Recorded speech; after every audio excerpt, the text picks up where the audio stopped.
Sa gitna ng tensyon sa West Philippine Sea, isang eksperto sinabing may pagbabago sa estratehiya ng China hinggil sa isyu ng agawan ng teritoryo.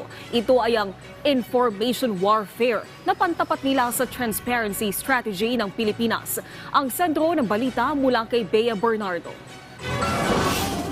Bumuwelta ang Department of Foreign Affairs sa akusasyon ng China na trespassing ang barko ng Pilipinas sa katubigang malapit sa Baho de Masinloc. Ayon sa kagawaran, walang basehan ito at gumagawa lamang ang China ng tensyon sa West Philippine Sea. Binigyang diin din ng DFA na ang pagsasagawa ng maritime patrols ng Pilipinas sa bisinidad ng Baho de Masinloc ay lehitimo at pag-giit ng Pilipinas ng administrative responsibility sa ating nasasakupan. China, aniya, ang pumapasok sa ating katubigan. Unang inakusahan ng Chinese military ng trespassing ang BRP Conrado Yap sa tinatawag nilang Wangyang Island, bagay na pinabulaanan na ng National Security Council.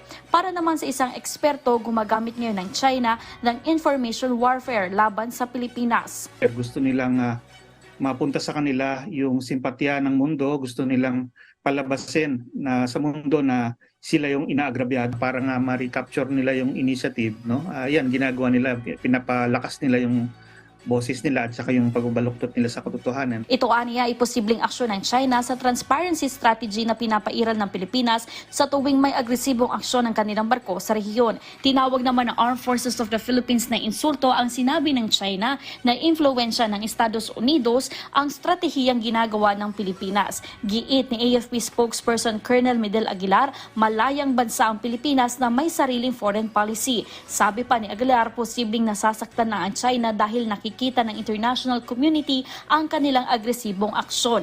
Dagdag pa nito, hindi kailangan ng Pilipinas ang tulong ng ibang bansa sa pagsasagawa ng resupply mission. Samantala, sa pagbisita sa bansa ni Japanese Prime Minister Fumio Kishida, posibleng ilang defense agreement ang mabuo sa pagitan ng Pilipinas at Japan.